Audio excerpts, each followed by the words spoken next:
الرحمن الرحيم الحمد لله الله سبحانه وتعالى দরবারে অসংখ্য শুকর ও সুজুদ যে মহান রব্বুল আলামিন আমাদেরকে পবিত্র জুমা আদায়ের উদ্দেশ্যে মসজিদে আসার তৌফিক দান করেছেন। এজন্য রব্বে কারীমের দরবারে কৃতজ্ঞতা আদায় করি আলহামদুলিল্লাহ।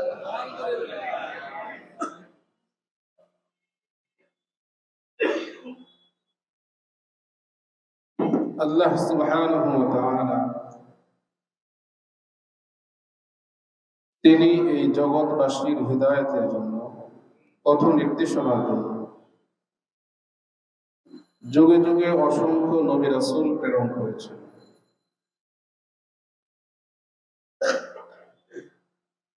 এবং এই নবী রাসূলদের নিকট রব্বুল আলামিনের পক্ষ থেকে যে হিদায়াতের বাণী হযরত জিবরাইল আলাইহিস সালাতু ওয়াস সালামের মাধ্যমে পাঠিয়েছেন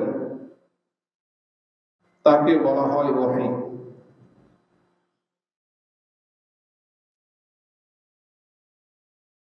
নবী রাসূলের এই ধারা সর্বশেষ এবং সর্বশ্রেষ্ঠ যিনি মুহাম্মদ আরবি সাল্লাল্লাহু আলাইহি ওয়াসাল্লাম,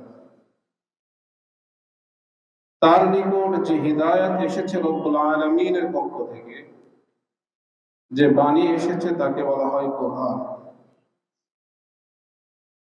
রাসূল করিম সাল্লাল্লাহু আলাইহি ওয়াসাল্লামের পবিত্র জবান নিঃসৃত বাণীকে বলা হয় কোরআন, সুন্নাহ বা হাদিস।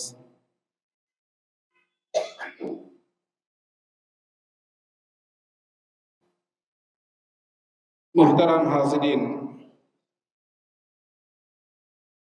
আল্লাহ রাব্বুল আলামিন যেহেতু এই জগতের হিদায়াতের জন্য, পথ নির্দেশনার জন্য যে কিতাব পাঠিয়েছেন, সর্বশেষ এবং সর্বশ্রেষ্ঠ কিতাব, সর্বশেষ এবং সর্বশ্রেষ্ঠ নবী মুহাম্মদ আরবি সাল্লাল্লাহু আলাইহি ওয়াসাল্লামের নিকট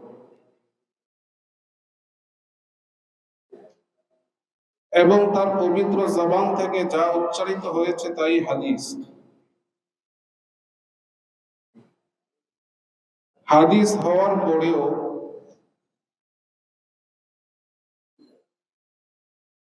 এটা আল্লাহ রাব্বুল আলামিন এর পক্ষ থেকেই, যা কুরআনুল কারীমের আকারে আমাদের সামনে এসেছে সেটাকে ওহী বলা হয়। ঠিক তেমনি ভাবে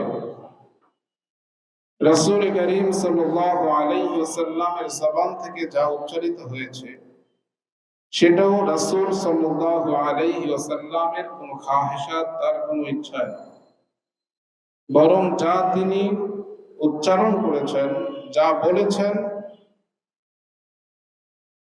সেটাও আল্লাহ রাব্বুল আলামিনের পক্ষ থেকে ওহীর মাধ্যমেই তিনি বলেছেন, ওহীর আলোকেই বলেছেন। সূরা নাজমের মধ্যে এসেছে, মা ইয়ানতিকু আনিল হাওয়া ইন হুয়া ইল্লা ওয়াহয়ু ইউহা, যে মুহাম্মদ আরবি সাল্লাল্লাহু আলাইহি ওয়াসাল্লাম তিনি যা বলেন তার প্রবৃত্তি থেকে বলেন না, নিজের খায়সাত থেকে বলেন না। ইন হুয়া ইল্লা ওয়াহয়ু ইউহা, রব্বুল আলামিনের পক্ষ থেকে যা তার নিকট প্রত্যাদেশ হয়, যা তার দিলে ঢেলে দেন, সেটা রাসূল করিম সাল্লাল্লাহু আলাইহি ওয়াসাল্লাম তার জবানে তিনি সেটা ব্যক্ত করেন। যে শব্দগুলো হযরতে জিবরাইল আলাইহিস সালাম রব্বুল আলামিনের পক্ষ থেকে নিয়ে এসেছেন সেগুলো কোরআন। আর আল্লাহ রব্বুল আলামিন যে কোনো বিষয়বস্তু রাসূলের দিলে ঢেলে দিয়েছেন জিবরাইল আলাইহিস সালামের মাধ্যম ছাড়া, সেগুলো হলো হাদিস। দুটোই ওহী, একটা হলো কোরআন আর একটা হলো হাদিস। কোরআন যার শব্দগুলো রব্বুল আলামিনের পক্ষ থেকে দেওয়া হয়েছে, হাদিস যে বিষয়বস্তু রব্বুল আলামিনের পক্ষ থেকে দেওয়া হয়েছে, রাসূল করিম সাল্লাল্লাহু আলাইহি ওয়াসাল্লামের কলবে সেটা রাসূল তার নিজ জবানে নিজ ভাষায় তিনি ব্যক্ত করেছেন। তো রব্বুল আলামিন এই জগৎবাসীর হিদায়াত, পথ নির্দেশনা, শান্তি, মুক্তি, সফলতা, সমৃদ্ধি যাই বলি না কেন, এই সকল কিছুর জন্য আল্লাহ রাব্বুল আলামিন কোরআন এবং সুন্নাহ এর আকারে আমাদেরকে একটি জীবন ব্যবস্থা দান করেছেন। যেহেতু আমাদের জীবনের শান্তি, সমৃদ্ধি, মুক্তি, সফলতা এই সকল কিছু কোরআন এবং সুন্নাহ নির্ভর, তো সুতরাং কোরআন এবং সুন্নাহর জ্ঞান অর্জন করা ব্যতীত আল্লাহ রাব্বুল আলামিনের নির্দেশনা লাভ করা, রাসূল করিম সাল্লাল্লাহু আলাইহি ওয়াসাল্লামের রাহনুমাই, তার পথ প্রদর্শন ব্যতি রেখে এই জগৎবাসীর মুক্তি, এই জগৎবাসীর শান্তি, সমৃদ্ধি, সফলতা কল্পনাও করা যায় না। যেহেতু রব্বুল আলামিন তিনি কোরআন এবং সুন্নাহ আমাদের নিকট রেখেছেন, এজন্যই যাতে করে কোরআন সুন্নাহর আলোকে জীবনটাকে আমরা সুন্দর করি, আমাদের জীবনটাকে আমরা সুশৃঙ্খল করি, আমাদের জীবনে আমরা মুক্তি নিশ্চিত করি, সফলতা এবং সমৃদ্ধি আমরা অর্জন করি। তো সুতরাং কোরআন এবং সুন্নাহর জ্ঞান অর্জন ব্যতীত আল্লাহ প্রদত্ত এই জীবন ব্যবস্থা সম্পর্কে আমাদের জানার কোনো পথ থাকে না। ঠিক তেমনি ভাবে যখন আমি জানবো না, তখন সেই বিষয় অনুযায়ী আমার জীবনকে আমি গড়ব কিভাবে। মুহতারাম হাজরিন, এজন্য ওহীর প্রথম বাণী, আল্লাহ রাব্বুল আলামিন যে প্রথম ওহী পাঠিয়েছেন মুহাম্মদ আরবি সাল্লাল্লাহু আলাইহি ওয়াসাল্লামের নিকটে, হযরত জিবরাইল আলাইহিস সালাতু ওয়াস সালামের মাধ্যমে ওহীর প্রথম বাণীটাই ছিল ইকরা। আমাদের বোঝার বিষয় যে যখন কোরআন প্রথম অবতীর্ণ হয়, ওই সময়ে মক্কার যে অবস্থা ছিল, শুধু মক্কা নয়, গোটা বিশ্বের যে অবস্থা ছিল, মানুষের সাথে মানুষের যে প্রতিপালক, মানুষের সাথে মানুষের যিনি রব, যিনি স্রষ্টা, সৃষ্টিকর্তা, যিনি খালেক, তার সাথে কোনো সম্পর্ক ছিল না। স্রষ্টার সাথে সৃষ্টির সম্পর্ক ছিল না, সৃষ্টি তার স্রষ্টাকে ভুলে গিয়েছে। এমন এক সময়ে নতুন করে হযরত ঈসা আলা নবিয়িনা আলাইহিস সালাতু ওয়াস সালামের পরে প্রায় ৬০০ বছর এর ব্যবধান, এত লম্বা সময় পরে মুহাম্মদ আরবি সাল্লাল্লাহু আলাইহি ওয়াসাল্লামের মাধ্যমে আবার এই জমিনবাসীর সাথে রব্বুল আলামিনের সম্পর্ক আবার স্থাপিত হচ্ছে। আমাদের যদি এমন হয় যে কারো সাথে আমাদের সম্পর্ক ছিন্ন হলো, দীর্ঘ গ্যাপ হয়, পরবর্তীতে আবার যদি উভয়ের সম্পর্ক স্থাপিত হয়, তখন প্রথম সাক্ষাৎ, প্রথম দেখায়, প্রথম উচ্চারণটা, প্রথম শব্দটা কি হয়, কি বলে আমরা আমাদের প্রত্যেকের বিবেক অনুযায়ী আমরা কি করতে পারি? আল্লাহ রাব্বুল আলামিন দীর্ঘ ৬০০ বছরের এই ব্যবধানে যখন মানুষ আল্লাহকে ভুলে গিয়েছে, মানুষ তার রবকে ভুলে গিয়েছে, মানুষ তার স্রষ্টাকে ভুলে গিয়েছে, মানুষ তার মালিককে ভুলে গিয়েছে, আল্লাহ তাআলা তাদের উপর কোনো ক্রোধান্বিত হননি, চড়াও হননি, কোনো ধমক দেননি, এবং রব্বুল আলামিন তার পরিচয় তিনি তুলে ধরেন। আল্লাহ রাব্বুল আলামিন নতুন করে যে সম্পর্ক আবার স্থাপিত হচ্ছে আসমান এবং এই জগৎবাসীর মাঝে, রব্বুল আলামিনের পক্ষ থেকে প্রথম বাণী, প্রথম শব্দ হলো এই ইকরা, পড়ো। মুহতারাম হাজরিন, ওহীর প্রথম বাণী ইসলামী শরীয়ত যে প্রবর্তন করা হয়েছে, এই ইসলামী শরীয়তের প্রথম বাণী হলো ইকরা, পড়ো, অধ্যয়ন করো। অর্থাৎ যে শরীয়ত তোমাদেরকে দেয়া হচ্ছে, যে জীবন বিধান তোমাদেরকে দেয়া হচ্ছে, মুহাম্মদ আরবির মাধ্যমে পূর্ণাঙ্গ যে জীবন ব্যবস্থা দেয়া হচ্ছে, এই জীবন ব্যবস্থা এটা সাধারণ কোন জীবন ব্যবস্থা নয়। এই জীবন ব্যবস্থার সূচনাই হচ্ছে ইকরা, পড়ার মাধ্যমে, যে তোমাকে পড়তে হবে। অর্থাৎ এখন যে একটি জাতির, নতুন একটি জাতির সৃষ্টি হচ্ছে, এই জাতি হবে শিক্ষিত জাতি। এই জাতি নিরক্ষর হবে, মূর্খ হবে না।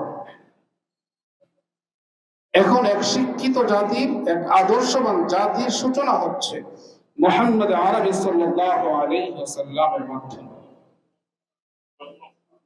এখন কোন মূর্খ জাতির সূচনা হচ্ছে না, বরং এই জাতি তারা শিক্ষা দীক্ষায় উৎকর্ষ সাধন করবে। এবং এই শরীয়তের প্রথম বাণী, প্রথম বাক্যই হলো পড়ো। এখন আমি পড়বো, কি পড়বো? আমি পড়বো, পড়বোটা কি?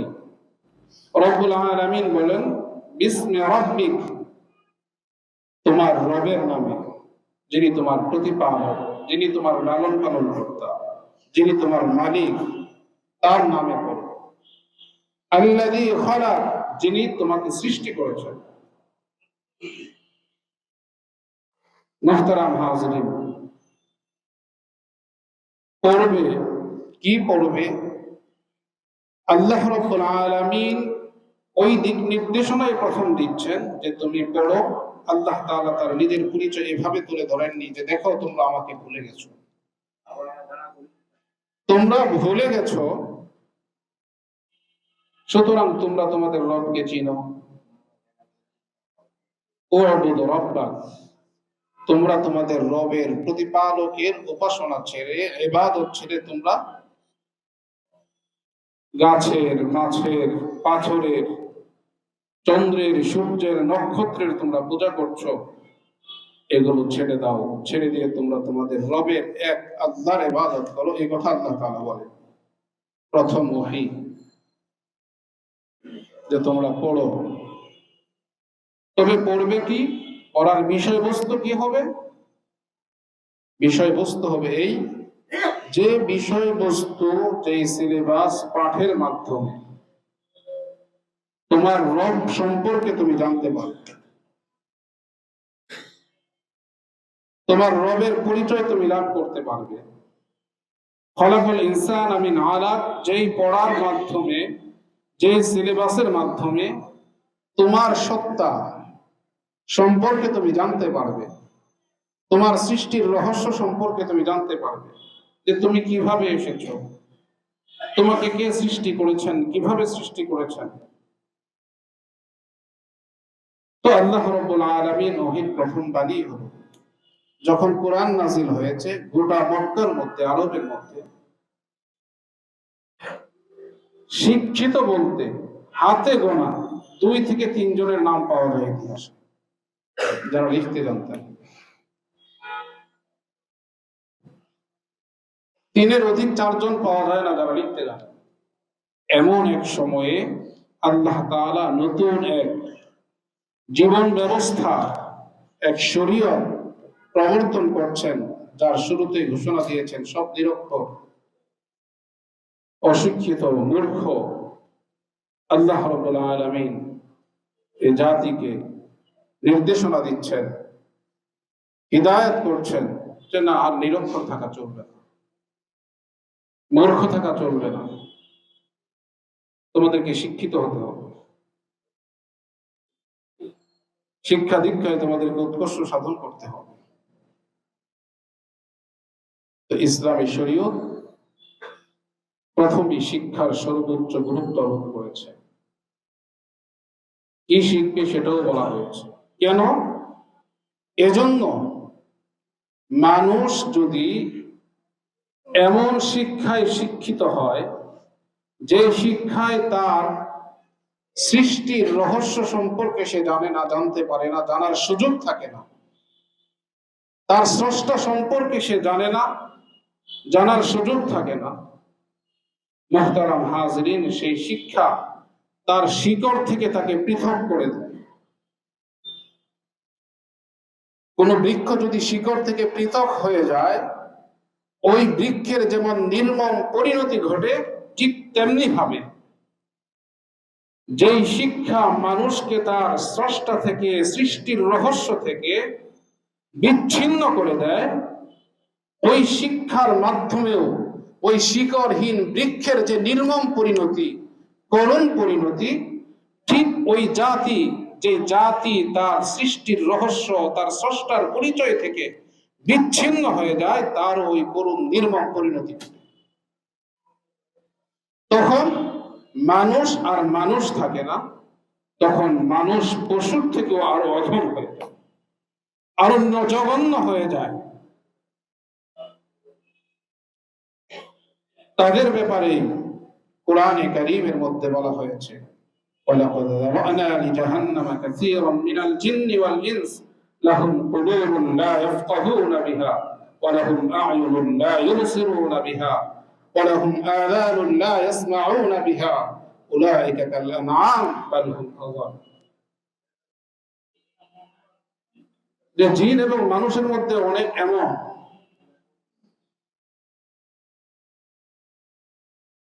লাহুম কুলুব, তাদের অন্তর রয়েছে, লা ইয়াফকাহুনা বিহা, এই অন্তর থাকার পরে এর দ্বারা তারা ভালো মন্দের পার্থক্য করতে পারে না, ভালোটাকে তারা দেখে না, বুঝে না, বোঝার চেষ্টা করে। ওয়ালাহুম আ'য়ুনুন লা ইউবসিরুনা বিহা, চক্ষু তো তাদের আছে, কিন্তু হিদায়াতের বিষয়টা তারা ওই চক্ষু দিয়ে দেখে না, ভালোটা তারা দেখে না, মন্দের দিকেই তাদেরকে চক্ষু তাদের দিকে। ওয়ালাহুম আযানুন লা ইয়াসমাউনা বিহা, কান তো তাদের আছে, শ্রবণ শক্তি তাদের আছে, কিন্তু তারা হিদায়াতের বাণী তাদের এই কান দিয়ে তারা শুনে। তো যখন নাকি তারা, তাদের এই অবস্থা, যখন শিকড় থেকে তারা বিচ্ছিন্ন হয়ে যায়, তখন তারা কারা, তাদের অবস্থা কি, তাদের পরিণাম কি? রব্বুল আলামিন বলেন উলাইকা কাল আনআম, তারা হলো চতুষ্পদ জানোয়ারের। শুধু তাই না, চতুষ্পদ জানোয়ারকে আল্লাহ তাআলা চিন্তা শক্তি দেন না, বিবেক দেন নাই, আকল দেন নাই। তো যেহেতু আমি আকল দিয়ে, বিবেক দিয়ে সৃষ্টি করেছি, এটাকে সে কাজে লাগায় না, তো সুতরাং সে তো পশুর মতো না, বাল হুম আযাল। রব্বুল আলামিন বলেন যে ওই চতুষ্পদ জন্তু থেকেও সে আরো নিকৃষ্ট।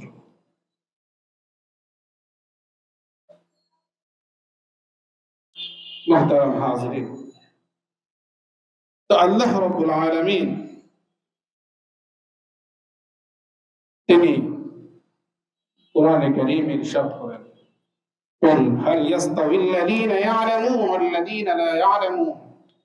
হে নবী, আপনি বলেন যে যাদের কোরআন এবং সুন্নাহর ইলম আছে আর যাদের কোরআন সুন্নাহর ইলম নেই, তারা কি সমান হতে পারে? কশিন ভাবে। ইয়ারফা'িল্লাহু আল্লাযীনা আমানু মিনকুম ওয়াল্লাযীনা উতুল ইলমা দারাজাত। রব্বুল আলামিন বলেন, যারা ঈমান এনেছে তোমাদের মধ্য থেকে, যারা ঈমান এনেছে, আবার ঈমানের পর আল্লাহ তাআলা ঈমানদারদের মধ্য থেকে যাদেরকে ইলম দান করেছেন, কোরআন এবং সুন্নাহর ইলম যাদেরকে দান করেছেন, আল্লাহ তাআলা ওই ঈমানদার, সাধারণ ঈমানদার থেকে কোরআন এবং সুন্নাহর ইলম যাদের আছে তাদের মর্যাদাকে বাড়িয়ে দিয়েছেন।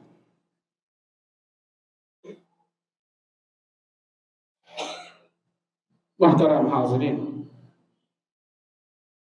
বোঝার বিষয় হলো, দেখেন রব্বুল আলামিন সূরা আলে ইমরানের মধ্যে এসেছে, শাহিদাল্লাহু আন্নাহু লা ইলাহা ইল্লা হুয়া ওয়াল মালায়েকা ওয়া উলুল ইলমি কাইমান বিল কিসত। আল্লাহ রব্বুল আলামিন তিনি নিজে সাক্ষ্য দিচ্ছেন, শাহিদাল্লাহু আন্নাহু লা ইলাহা ইল্লা হু, যে আল্লাহ তাআলা তিনি সাক্ষ্য দিচ্ছেন যে তিনি ছাড়া কোনো ইলাহ নেই, কোনো উপাস্য নেই, ইবাদতের হকদার আর কেউ নেই, যোগ্য কেউ নেই। ওয়াল মালাইকা, ফেরেশতারাও সাক্ষ্য দিচ্ছেন। ওয়া উলুল ইলম, কোরআন এবং সুন্নাহর ইলম যাদের আছে তারাও সাক্ষ্য দিচ্ছেন। এখানে শুধু ঈমানদারদের কথা বলা হয়নি। শাহিদাল্লাহু আন্নাহু লা ইলাহা ইল্লা হুয়াল মালাইকা ওয়া উলুল ইলম, আল্লাহ তাআলা নিজে তার নিজের ব্যাপারে সাক্ষ্য দিচ্ছেন, ফেরেশতারা সাক্ষ্য দিচ্ছেন, কোরআন এবং সুন্নাহর ইলম যাদের আছে তারাও সাক্ষ্য দিচ্ছেন আল্লাহ ছাড়া কোনো ইলাহ নেই। কাইমান বিল কিসত, এই ফেরেশতারা এবং এই ইলম যারা অর্জন করেছেন কোরআন সুন্নাহ, তারা সাক্ষ্য দিচ্ছেন কাইমান বিল কিসত, যে আল্লাহ রাব্বুল আলামিন একমাত্র ইনসাফ প্রতিষ্ঠা। এজন্য মুহতারাম হাজিরিন, আমাদের বোঝার বিষয়, লা ইয়াস্তাবিল আ'মা ওয়াল বাসীর, চক্ষুষ্মান এবং অন্ধ দুজন সমান নয়। ওয়া মা ইয়াস্তাবিল আহইয়া ওয়াল আমওয়াত, জীবিত এবং মৃত সমান নয়। ওয়ালাল যুলুমাত ওয়ালান নূর, আলো আধার সমান নয়। ওয়ালাল যিল্লু ওয়ালাল হারুর, ঠান্ডা শীতলতা প্রখর রৌদ্র এগুলো সমান নয়। মুহতারাম হাজিরিন, এগুলোর পার্থক্য আছে। আমার আপনার মা ইয়াস্তাবিল আহইয়া ওয়ালাল আমওয়াত, যার কান আছে, হিদায়াতের বাণী কানে পৌঁছে, তারপরেও সেটাকে দিল গ্রহণ করে না, মুহতারাম হাজিরিন, তার বিষয়ে রব্বুল আলামিনের ঘোষণা তো এই আল আনআম বাল আদর। এজন্য আমাদের বর্তমান সময়ে সারা বিশ্বে সকলেই সচেতন শিক্ষা দীক্ষার বিষয়ে। আমাদের এই সচেতনতা, আমাদের মেধা, আমাদের আকল আমাদেরকে কোন শিক্ষার দিকে ধাবিত করে? বড়ই পরিতাপ, বড়ই আফসোস, বড়ই আক্ষেপের বিষয় যে বিষয়টা এমন হচ্ছে যে কোরআন এবং সুন্নাহর ইলমটাকে উপেক্ষা করে শুধুই মাত্র জাগতিক শিক্ষাকে প্রাধান্য দিয়ে আমরা চলছি এবং নিজেদেরকে সচেতন হিসাবে আমরা প্রতিষ্ঠা করার, প্রমাণ করার চেষ্টা চালাচ্ছি।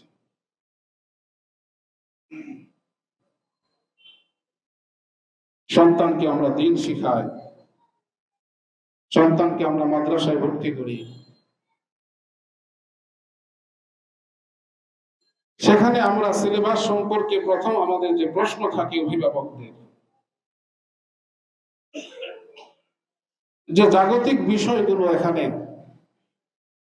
আছে কিনা, কি আছে, এখানে ইংলিশ পড়ানো হয় কিনা, গণিত আছে কিনা, সমাজ আছে কিনা, ভূগোল আছে কিনা, ইতিহাস আছে কিনা। মুহতারাম হাজিরিন, আমার আপনার বোঝার বিষয় হলো কোরআন এবং সুন্নাহ, ইসলামী শরিয়া, এটা এমন এক পূর্ণাঙ্গ শিক্ষা, যে শিক্ষার আলোকে শুধু এই জাগতিক বিষয়গুলো নয়, বরং দুনিয়ার পরবর্তী জীবন সম্পর্কে জ্ঞান অর্জন করা যায়। জাগতিক শিক্ষার মাধ্যমে শুধুই মাত্র কিছু জাগতিক বিষয় সম্পর্কে জানা যায়।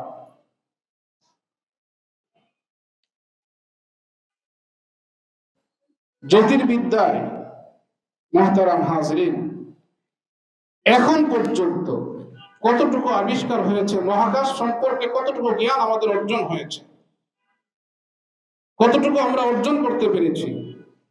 কিন্তু কোরআন এবং সুন্নাহ এই মহাকাশ সম্পর্কে যা তথ্য উপাত্ত দিয়েছে, সেই পর্যন্ত পৌঁছা বর্তমানে এই বিজ্ঞানের এবং তার চরম উৎকর্ষ সাধন হওয়ার পরেও কিয়ামত পর্যন্ত তার সিকিভাগ অর্জন করতে পারবে। কোরআন তো ১৫০০ বছর আগে দ্ব্যর্থহীন ভাষায় বলে দিয়েছে। এখন দেখা যায়, যেহেতু সমাজের চাহিদা এক, আমাদের চাহিদা এগুলো এমন, তিনি প্রতিষ্ঠানগুলোতেও হাইলাইট করা হয় ওই সকল বিষয়গুলো যেগুলো আমার আপনার চাহিদা, অর্থাৎ আমার আপনার নফসের চাহিদা, আমার আপনার খায়সাত গুলোকে ফুটানো হয়। ব্যানার ফেস্টুনে বর্তমানে ছেয়ে যায় যখন শিক্ষাবর্ষ শুরু হয়। ইসলাম, কোরআন এবং সুন্নাহ সর্বকালের জন্য সর্বাধুনিক, শুধু আধুনিক। ঈমান তো এটাকেই বলে, ইসলাম থেকে উন্নত আর কি হতে পারে? একজন ঈমানদার সে ইসলামের উপর অন্য বিষয়কে প্রাধান্য কিভাবে দেয়? সিলেবাসের তো পরিবর্তন হচ্ছে মুহতারাম হাজিরিন, পরিবর্তন হচ্ছে, হতেই থাকবে। কারণ কিছুদিন চলার পর একটা সিলেবাস অকেজো হয়ে যায়, কিন্তু ১৫০০ বছর পূর্বের সেই কোরআন এবং সুন্নাহ আজও মুহতারাম হাজিরিন অবিকৃত অবস্থায় আছে, কিয়ামত পর্যন্ত থাকবে। এটাকে বিকৃত করার কোনো সুযোগ নেই, এবং এটাতে পরিবর্তন আনার মতো সাধ্যও কারণ নেই, বৈধতাও কারণ।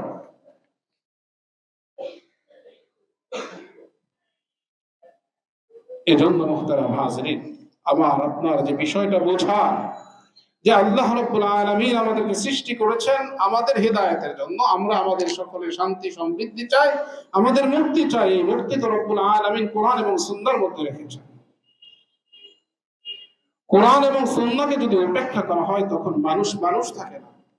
বারবার রাব্বুল আলামিন ঈমানদারদেরকে সতর্ক করেছেন, সাবধান করেছেন, অনেক সময় নসিহত করেছেন যে তোমরা চলবে কিভাবে। সকলের পক্ষে কোরআন এবং সুন্নাহর বুদ্ধি অর্জন করা, গভীর জ্ঞান অর্জন করা সম্ভব নয়। তাহলে তোমরা কি করবে? জীবনে চলার পথে কোথাও যদি তোমরা আটকে যাও, হোঁচট খাও, ফাসআলু আহলা যিকর ইন কুনতুম লা তা'লামুন।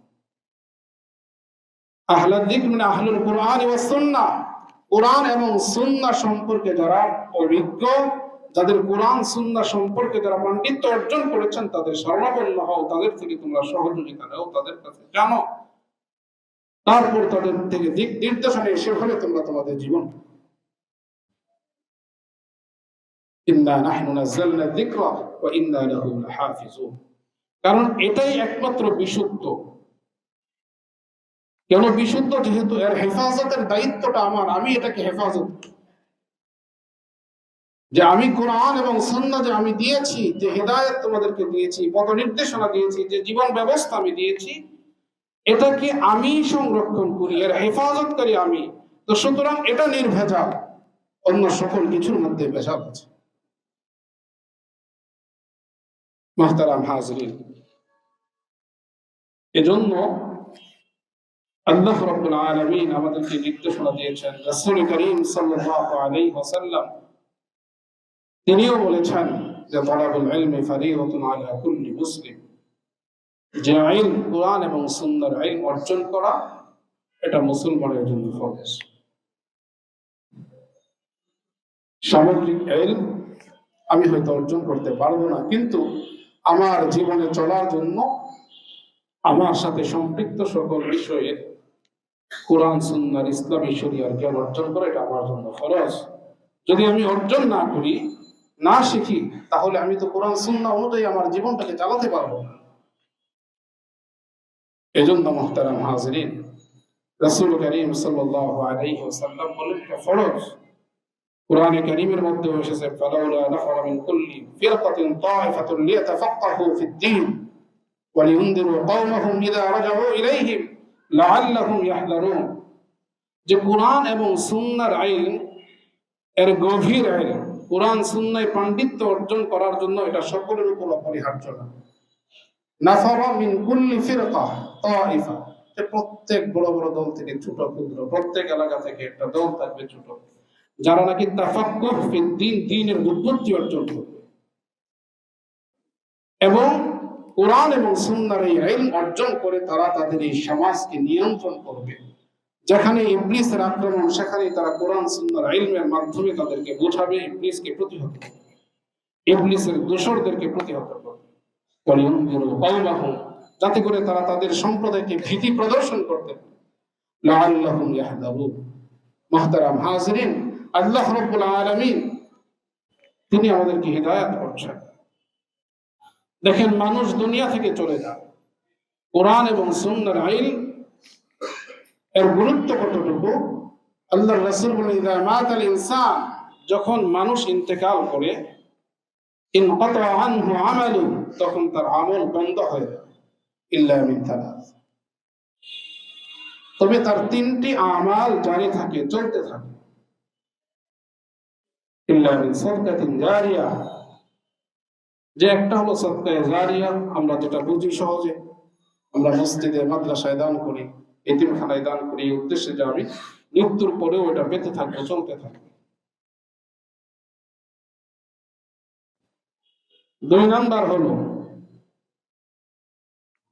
ইলমিন ইউনতাফাউ বিহি, কোরআন এবং সুন্নাহর ইলম সে অর্জন করলো, যার মাধ্যমে, যে ইলমের মাধ্যমে সমাজের মানুষ উপকৃত হয়। যে একজন মানুষ কোরআন এবং সুন্নাহর ইলম অর্জন করলো, এই কোরআন সুন্নাহর ইলম অর্জনের মাধ্যমে সে সমাজকে কোরআন এবং সুন্নাহ অনুযায়ী হিদায়াত করলো, দিক নির্দেশনা দিল, এর দ্বারা মানুষ উপকৃত হচ্ছে। মুহতারাম হাজিরিন, এটাও সাদকায়ে জারিয়া, কিয়ামত পর্যন্ত তার কবরে আমলনামায় সওয়াব বসতেই থাকবে, বসতেই থাকবে। আওয়ালাদিন ইয়াদউ লাহু, অনেক সন্তান যদি রেখে যায়, যে সন্তান তার জন্য আল্লাহর কাছে তার ইন্তেকালের পরেও হাত তুলে দোয়া করে, এটাও সাদকায়ে জারিয়া। এখন নেক সন্তান হবে কিভাবে? মুহতারাম হাজিরিন, বোঝার বিষয় হলো তিনটির মধ্যে একটিতে হলো সাদকায়ে জারিয়া, আমার আপনার দানগুলো, যেগুলো আমরা মসজিদে করে যাচ্ছি, যেগুলো মাদ্রাসায় করে যাচ্ছি, যেগুলো দ্বারা রাস্তাঘাট নির্মাণ হচ্ছে, জনসেবামূলক আমরা কাজ করছি, চলমান যেগুলো। তাছাড়া আর 2টা বিষয় যেটা বন্ধ হবে না, একটা হলো ইলম, কোরআন এবং সুন্নাহ অর্জন করলো, যার দ্বারা মানুষ উপকৃত হচ্ছে। দ্বিতীয়টা হলো নেক সন্তান। এই নেক সন্তান হবে কিভাবে? নেক সন্তান তো তখনই হয় যখন নাকি সন্তানকে কোরআন এবং সুন্নাহর ইলম শিক্ষা দেওয়া হয়। ইয়াদউ লাহু, দোয়া করবে। সন্তান সে তার নিজের জন্যই চায় না, তার নিজের মুক্তির তার কোনো খবর নেই, তাহলে সে তার পূর্বপুরুষ আপনজন যারা ইন্তেকাল করেছেন, তার পিতামাতার জন্য সে কি চাবে? তো নেক সন্তান, ওয়ালাদে সালেহ, আমি যে রেখে যাব, যদি কোরআন এবং সুন্নাহর ইলম তার মধ্যে না থাকে, আল্লাহ রাব্বুল আলামিনের পরিচয় সম্পর্কে যদি তার জানা না থাকে, রবের হক সম্পর্কে যদি তাকে আমি না জানাই, রাসূল করিম সাল্লাল্লাহু আলাইহি ওয়াসাল্লাম সম্পর্কে সে যদি না জানে, দুনিয়ার পরবর্তী জীবন সম্পর্কে তার যদি কোনো ধারণা না থাকে, তাহলে এই সন্তান কিভাবে নেক হবে? মুহতারাম হাজিরিন, এজন্য আমাকে আপনাকে বুঝতে হবে যে আসলে আমরা আমাদের সন্তানদেরকে, মুহতারাম হাজিরিন, যে কোনো প্রতিষ্ঠানে আমরা ভর্তি করি, এই ভর্তির বিষয়ে আমার আপনার সন্তানের শুধু জাগতিক বিষয়টাকে আমরা বিবেচনা করব না, বরং জাগতিক বিষয়ের পাশাপাশি মৃত্যুর পরবর্তী যে জীবন, রব্বুল আলামিন তিনি আমাদের স্রষ্টা, আল্লাহ রব্বুল আলামিন তিনি কি চান, কেন সৃষ্টি করলেন তিনি আমাদেরকে, রবের পরিচয় সম্পর্কে সে জানবে কিনা, এই শিক্ষায় শিক্ষিত হলে রবের সাথে তার সম্পর্ক স্থাপিত হবে কিনা, এই শিক্ষায় শিক্ষিত হলে সে রাসূল করিম সাল্লাল্লাহু আলাইহি ওয়াসাল্লামের শাফাআতের মর্যাদা সে লাভ করবে কিনা, এই শিক্ষায় শিক্ষিত হলে সমাজটা তার দ্বারা উপকৃত হবে কিনা, এই শিক্ষায় শিক্ষিত হওয়ার দ্বারা তার কাছে তার আপনজন, ভাই বোন, আত্মীয় স্বজন যারা আছে, তারা তার মাধ্যমে প্রতারিত হবে কিনা। মুহতারাম হাজিরিন, এই বিষয়গুলো বিবেচনা করতে হবে। শুধুমাত্র এমন একটা শিক্ষা ব্যবস্থা, এমন এক সিলেবাস আমার সন্তানের জন্য আমি নির্ধারণ করলাম, যেই শিক্ষায় শিক্ষিত হয়ে, যেই সিলেবাস সম্পূর্ণ করার পর উচ্চ শিক্ষায় শিক্ষিত হয়ে সন্তান অন্যায়, অনাচার আর পাপাচারের মধ্যে ডুবে যায়, তাহলে সেটাকে শিক্ষা কিভাবে? শিক্ষা তো মানুষকে আদর্শবান করে গড়ে তোলে। একজন শিক্ষিত মানুষ সে আলোর মতো, যেমন একটা মোমবাতি জ্বালানো হলো, একটি লাইট জ্বালানো হলো, অন্ধকার দূর হয়ে যায়। একজন শিক্ষিত মানুষের মাধ্যমে তো সমাজ থেকে অন্ধকার দূর হবে, জুলুম দূর হবে, অন্যায় দূর হবে, দুর্নীতি দূর হবে, মিথ্যা, গীবত, শিকায়াত, তুহমত সকল কিছু দূর হয়ে যাবে। কিন্তু উচ্চ শিক্ষায় শিক্ষিত হয়, তারপর অন্যায়ের সাথে সেই জড়ায় যায়।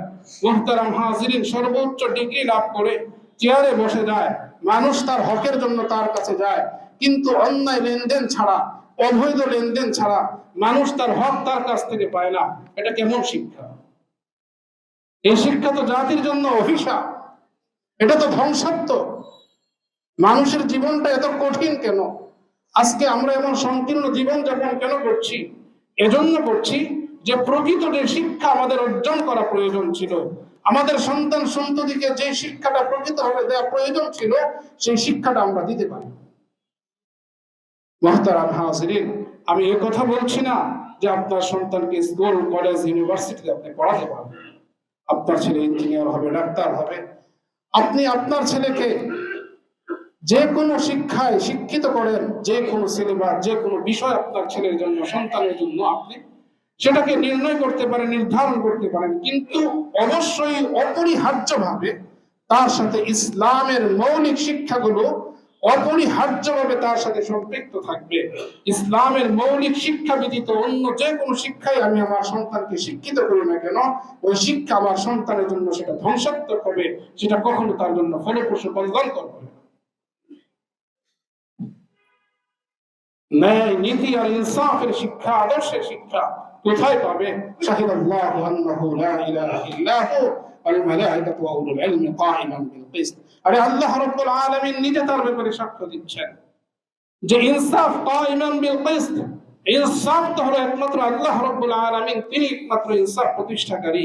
তো সুতরাং রবের সাথে সম্পর্ক যার থাকবে না, ইনসাফ কি জিনিস সে তো সেটা বুঝবেই। যিনি আমার স্রষ্টা, আমাকে সৃষ্টি করলেন, আমি তার পরিচয় সম্পর্কে জানি না, তার সাথে আমার সম্পর্ক নেই, কেন সৃষ্টি করলেন, কি উদ্দেশ্যে করলেন, আমার করণীয় কি, আমার বর্জনীয় কি, রবের পক্ষ থেকে আমার জন্য দিক নির্দেশনা কি, হিদায়াত কি, বিধান কি, এই বিষয়গুলো নিয়ে আমি চিন্তা করি না।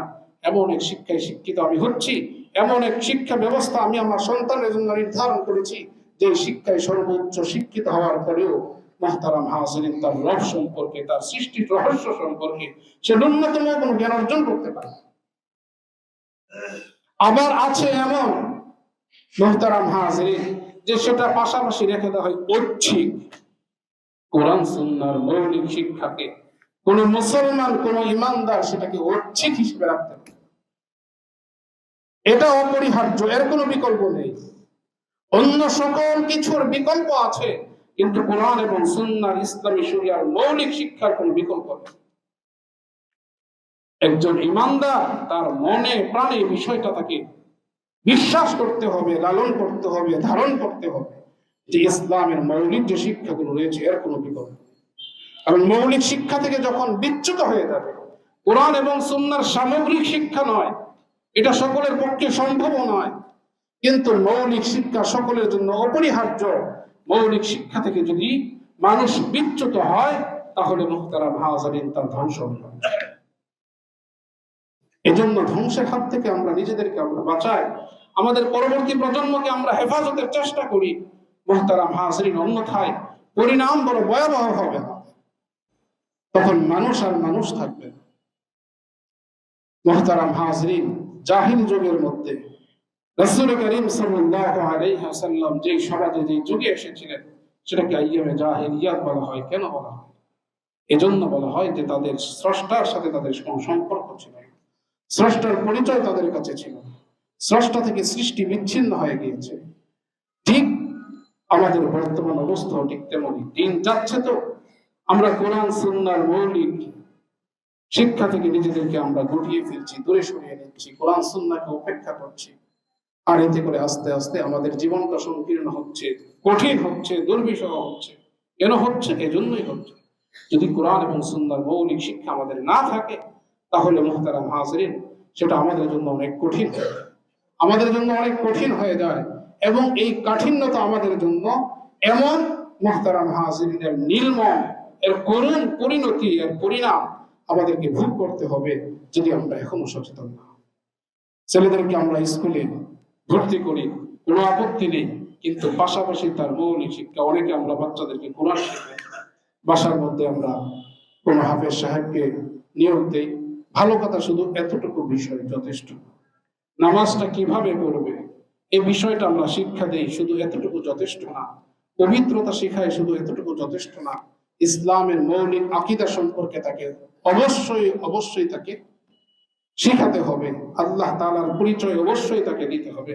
রাসূল করিম সাল্লাল্লাহু আলাইহি ওয়াসাল্লামের পরিচয় সম্পর্কে তাকে ন্যূনতম জ্ঞান যতটুকু সেটা অপরিহার্যভাবে তাকে দিতে হবে। কারণ আকীদা যদি আমার ঠিক না হয়, শুধুমাত্র কোরআন আমি শিখাইলাম বা ছোট বাচ্চাকে, এর দ্বারা হক আদায় হয়ে যাবে। নামাজ শিখাইলাম মুহতারাম হাজিরিন, কিন্তু ওই নামাজের গুরুত্ব তো তার কাছে নেই। সন্তানকে তো আমরা ছোট সময় কোরআন শিখাই, নামাজ শিখাই, হাফেজ সাহেব রাখি, মসজিদ থেকে খাদেম সাহেব, মুয়াজ্জিন সাহেব তাদেরকে আমরা রাখি।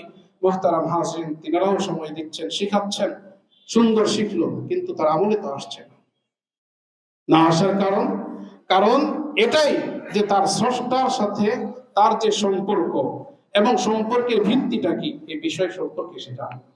মৃত্যুর এই দুনিয়ার জীবনের পরবর্তী একটা জীবন আছে, সেই জীবনের হিসাব কিতাব নেওয়া হবে, এর মৌলিক বিষয়গুলো সম্পর্কে তাকে জানা নেই। এবং আমার এই জীবনটাকে আমি কিভাবে কাটাবো, এই জীবনে পদে পদে আল্লাহ রাব্বুল আলামিন কিভাবে আমার প্রত্যেকটা বিষয়কে আল্লাহ তাআলা নিয়ন্ত্রণ করছেন, আল্লাহ রাব্বুল আলামিন কিভাবে এই বিষয়গুলো সংরক্ষণ করছেন, আমার প্রতিটা উচ্চারণ, আমার প্রতিটা পদক্ষেপ, আমার প্রতিটা নড়াচড়া আল্লাহ রাব্বুল আলামিন যে সংরক্ষণ করছেন, এবং প্রত্যেকটা হিসাব যে আমাকে দিতে হবে, যে ওই স্থানে ওই এলাকায় তুমি এই কথাটা বলেছিলে, তোমার হাতটা এইভাবে তুমি নাড়িয়েছিলে, অন্যায়ভাবে একজনকে তুমি হেয় করেছিলে, তুচ্ছ তাচ্ছিল্য করেছিলে, ওইখানে মিথ্যা বলেছিলে, ওই জায়গায় অপরের বিরুদ্ধে তোহমত দিয়েছিলে, কোথাও গীবত করেছিলে, মুহতারাম হাজিরিন কারো জমি আত্মসাৎ করেছিলে। আল্লাহ রাব্বুল আলামিন এই বিষয়গুলো এমন ভাবে আমার আপনার সামনে উপস্থাপন করবেন, এখন মানুষ যেইভাবে তার জীবনটাকে যাপন করছে, যেমন প্রত্যক্ষ সে করছে, ঠিক তেমনি ভাবে পূর্ণ অবস্থাটা তার সামনে এভাবে ভেসে উঠবে, সে দেখতে থাকবে, তার অস্বীকার করার কোনো সুযোগ মা ইয়ালফিজু মিন কাওলিন ইল্লা লাদাইহি রাকীবুন আতীদ। আল্লাহ তাআলা আমার আপনার জবানে যা উচ্চারণ করি প্রতিটা উচ্চারণ সংরক্ষণ করে।